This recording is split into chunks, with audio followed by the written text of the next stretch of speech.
Do we have anything to be optimistic about? I mean, I'm not quite as doom and gloom as, say, Kevin was. I do think the economy overall is still growing. Even the freight economy, I think, is flat to growing slightly. The big problem is just that growth seems to be really uneven on the freight side of the economy these days. Like, there are certain parts that are doing very well, other parts that are doing particularly weak.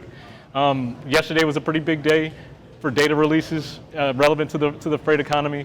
There was a big release on manufacturing production, big release in retail sales, some survey data on manufacturing, and it just painted this really sort of divided picture of the overall economy, where parts are doing well and parts aren't. And so here I have manufacturing industrial production. So this is a measure of the amount of manufacturing activity that's going on in the economy.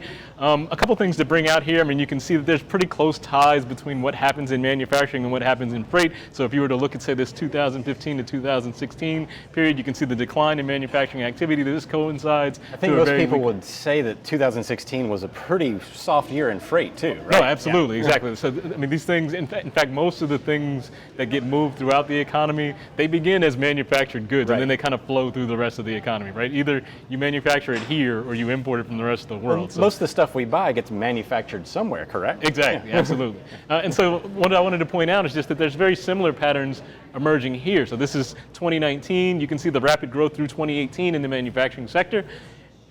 And then, during the first quarter, there was a decline in manufacturing. Second quarter, a decline in manufacturing. And then yesterday's results showed another decline to start the third quarter. And so, again, you're just looking at a very weak manufacturing environment.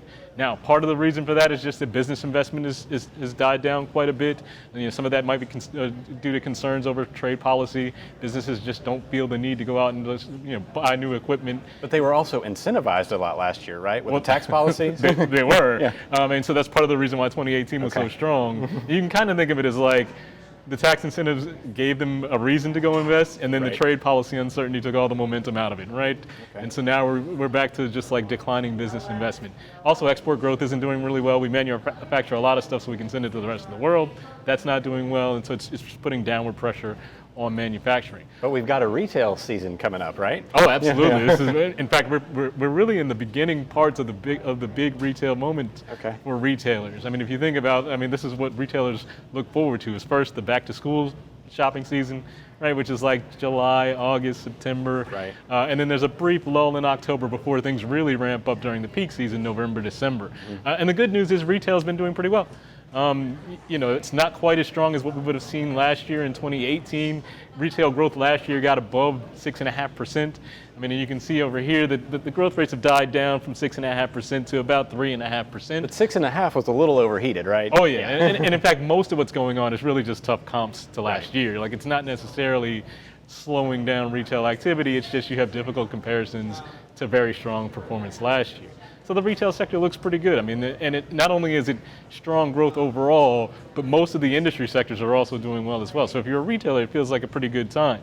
And I also think most of the fundamentals are in place for a good, solid retail performance the rest of the way, with the caveat being, we have to wait and see sort of what happens with tariffs. Right. We got some pretty good news last week. We got the delay. Week. Oh yeah. And in fact, President Trump went as far as to say that was part of the reasoning behind it. Right. He didn't want to just like derail Christmas altogether. So give the retailers some time to bring in these goods from the rest of the world before we slap tariffs on, right before the Christmas season.